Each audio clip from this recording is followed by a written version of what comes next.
हरियाणा में political crisis चल रही है, ये तो 2 दिनों से खबरें सुर्खियों में चल रही हैं। लेकिन आज हरियाणा में जो तहलका मचा था, वो सभी ने देखा। कई दिनों से दावा किया जा रहा था कि हरियाणा के जो सीएम हैं, मनोहर लाल खट्टर जो पूर्व सीएम हो गए हैं, इनको हटाने की बात की जा रही थी, ये रिज़ाइन करने वाले हैं, ऐसी बात हो रही थी और 2 नाम आ रहे थे, अनिल विज और नायब सिंह सैनी को सीएम बनाने की बात चल रही थी। आज क्या हुआ, आज सुबह इनके इस्तीफे की बात की गई। उसके बाद मीटिंग बैठाने की बात हुई कि मीटिंग होगी और बताया जाएगा कि कौन सीएम बनेगा, कौन हटेगा। इसके बाद इस्तीफा हो गया, गठबंधन टूटने की बातें होने लगी और फिर से एक मीटिंग हुई जिसमें नायब सिंह सैनी को सीएम फेस बनाया गया।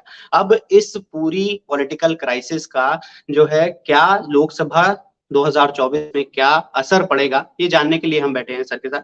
तो सर जो ये पूरी क्राइसिस हुई, इसका थोड़ा-सा इस पे आप रोशनी डालिएगा और दूसरा कि इसका लोकसभा पे हम क्या-क्या देख सकते हैं, ऐसा क्यों हो रहा है? देखिए, पहले तो अगर आप भाजपा की पॉलिटिक्स को देखें पिछले कुछ दिनों में भाजपा ने जैसे किया है जी। उस हिसाब से ये बहुत आश्चर्यजनक फैसला नहीं है। जी। एमपी में चुनाव के बाद मुख्यमंत्री चेहरा बदला गया जो कि बहुत सक्सेसफुल थे। शिवराज चौहान 3 टेन्योर 4 टेन्योर रह चुके थे और राजस्थान में भी वसुंधरा राजे जैसी सिंधिया जैसी बड़ी सीनियर नेता को एक तरफ किया गया, साइडलाइन किया गया। तो भाजपा लगातार चेहरे बदल रही है अपने। कहीं न कहीं इसका रीज़न ये भी है कि मोदी सरकार 10 साल बिता चुकी है। जी। तो थोड़ा बहुत सत्ता विरोधी रुझान उनके भी दिमाग में होगा कि कहीं न कहीं रहता है। जी। दूसरा समीकरण सियासी समीकरण भी बैठाने की कोशिश के ज़रिए की गई है। नायब सैनी को लेकर आया गया है। सैनी ओबीसी वर्ग से आते हैं, ओबीसी एक बड़ा वोट बैंक है। जी।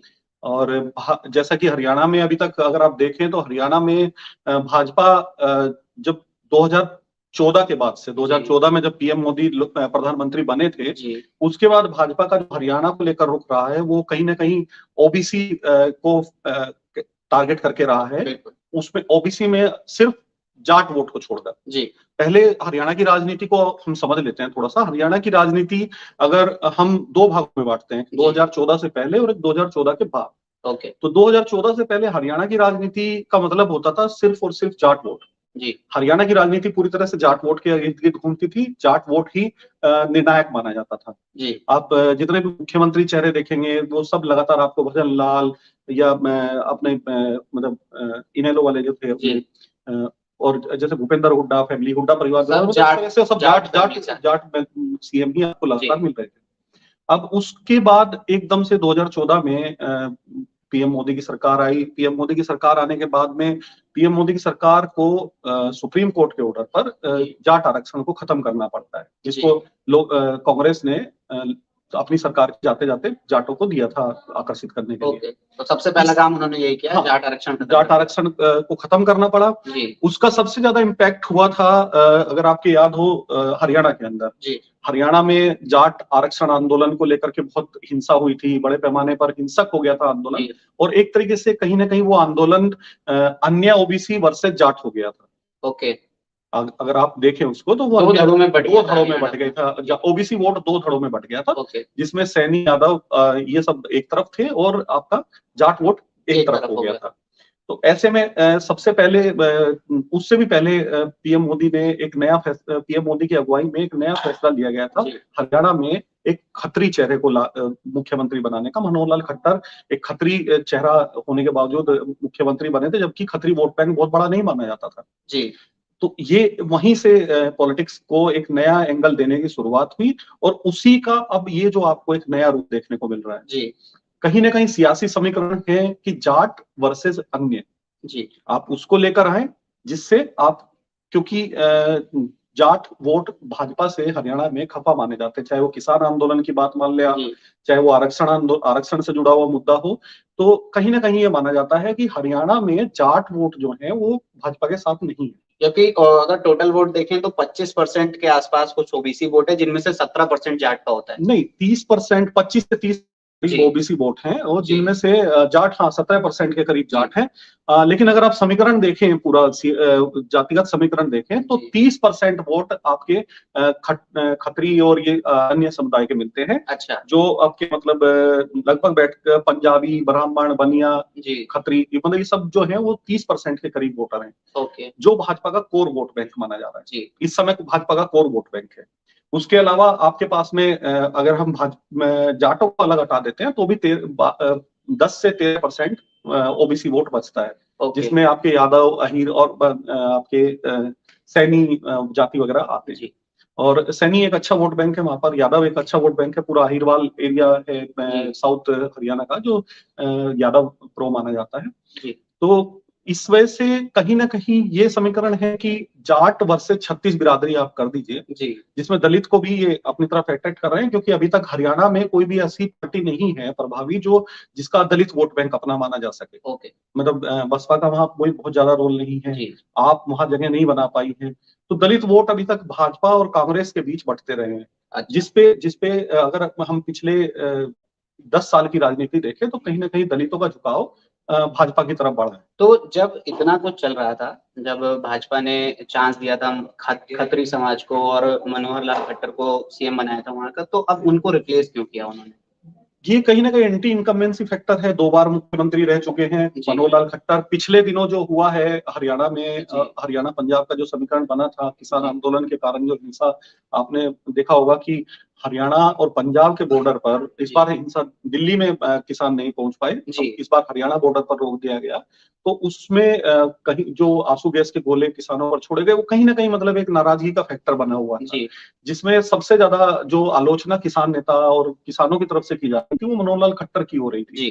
तो बिल्कुल। वो इसलिए कहीं उन किसानों में देखिए खाली जाट नहीं थे, उन जी। किसानों में हर कैटेगरी का किसान था, हर जाति से आने वाला किसान था। तो कहीं ना कहीं एक ये भी फैक्टर था कि थोड़ा सा एक नया चेहरा ला करके आप चीजों को एक अलग तरीके से लेके जाइए, जिससे सरकार की पुरानी नाकामियों की तरफ से कहीं ना कहीं ध्यान बढ़ जाए।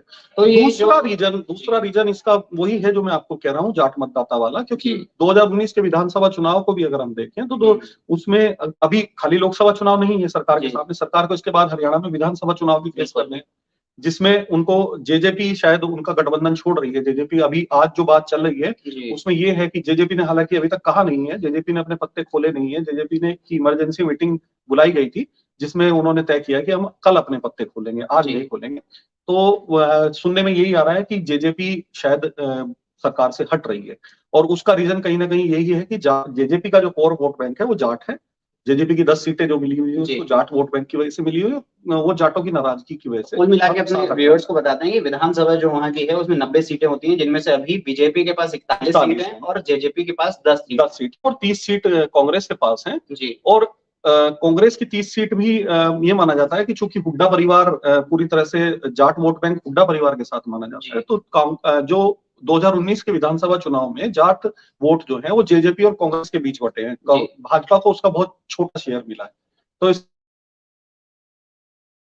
बिल्कुल। अब ऐसे में आप सीएम बदल लेंगे, सीएम बदल के आप लाते हैं ओबीसी जातियों को सामने, तो उसका एक फैक्टर और भी है, वो सिर्फ एक संदेश खाली हरियाणा के लिए नहीं, जी। वो दूसरे प्रदेशों के लिए भी, क्योंकि सैनी वोट बैंक आप देखें तो यूपी में बहुत बड़ा वोट जी। बैंक है, यूपी में बहुत हिस्सेदारी है सैनी वोट बैंक की। तो और यूपी में वैसे भी ओबीसी की जातियों की हिस्सेदारी बहुत, और अगर देखा जाए तो बीजेपी ओबीसी फेस को प्रमोट भी कर रही है। जी बाकी जैसे मध्य प्रदेश में देख लिया जाए, जी छत्तीसगढ़ में देख लिया जाए, तो उन्होंने ओबीसी चेहरे को ही सीएम पद पर आगे बढ़ाया है। बिल्कुल। पहले बात चल रही थी कि अहीरवाल से कोई मुख्यमंत्री बनाया जा सकता है जी। नया, कोई यादव जो है जैसे राव इंद्रजीत वगैरह, इनमें से जी। अपने जो नेता है इनमें से किसी को आगे बढ़ाया जा सकता है। जी। लेकिन फिर मुझे लगता है कि शायद इस पर चर्चा इसलिए नहीं हुई क्योंकि ऑलरेडी यादव को एक चेहरा के तौर पे मध्य प्रदेश में मौका दिया जा जी। चुका था। तो यहाँ पर भी अगर यादव चेहरा उतारते तो जातीय समीकरण उस तरह से सेट नहीं बैठ रहे थे। बिल्कुल। तो यादव चेहरा आपके पास में हो गया है, जी। तो इसलिए यहाँ पर एक सैनी बिरादरी से नायब सैनी को आगे लाया गया है। जी। और नायब सैनी पुराने नेता हैं, पार्टी से जुड़े हुए, अध्यक्ष रह चुके हैं हरियाणा निचले स्तर बीजेपी से के। लेकर आए हैं, जी। निचले स्तर से उठकर आए हैं, तो उसका भी एक फैक्टर पड़ता है कि कार्यकर्ताओं के बीच उनकी पैठ अच्छी है। जी अनिल विज का भी नाम मैंने जहां तक हमारे सोर्सेज ने बताया कि अनिल विज का भी नाम चला था, और अनिल विज नाराज भी बताए जा रहे हैं जी फैसले से। तो हो सकता है कि भाजपा में अभी आपको कुछ और भी नए उतार चढ़ाव मिल सकते हैं। तो जैसे कि इतना कुछ हुआ, ओबीसी चेहरे को सामने ले आए, मनोहर लाल खट्टर को बैकफुट पे डाल दिया, तो अब इसका जो है लोकसभा चुनाव पे कितना असर पड़ेगा? विधानसभा पे तो पड़ेगा ही, लेकिन लोकसभा चुनाव पे क्या लॉन्ग टर्म में अगर देखा जाए तो क्या असर देखने को मिलेगा? देखिए, जातीय गणित के हिसाब से मैं जो आपको अभी बता रहा था समीकरण वहां पे कि 21% के करीब वहां पर गुर्जर और दलित वोट हैं, जिनमें से मैक्सिमम वोट भाजपा के साथ है। गुर्जर तो पूरी तरह से भाजपा वोट बैंक माना जा रहा है, और 30% के करीब वहां पर बनिया, ब्राह्मण और पंजाबी समुदाय का, खत्री वगैरह जो है इनका वोट है, तो वो भी मैक्सिमम जो है वो भाजपा के साथ है। अब ऐसे में बाकी बचता है आपका ओबीसी वोट, ओबीसी और जनरल वोट। जनरल वोट ज्यादातर भाजपा के ही फेवर में रहता है, आपने भी देखा होगा कि भाजपा को ही वोट करता है। और उसमें सिर्फ और सिर्फ जाट वोट बैंक अगर भाजपा से टूट भी जाता है तो भाजपा को बहुत ज्यादा नुकसान होने की संभावना नहीं। जी, तो जैसा कि आपने देखा कि हरियाणा पॉलिटिकल क्राइसिस में क्या चल रहा है, उसका इतिहास क्या रहा है और अभी क्या चल रहा है, और आगे आने वाले समय में इस पॉलिटिकल क्राइसिस में जितने बदलाव हो रहे हैं उनको क्या किया जाएगा, क्या फर्क पड़ेगा लोकसभा चुनाव 2024 में। तो ऐसे ही और भी अपडेट्स के लिए जुड़े रहिए डीएनए के साथ।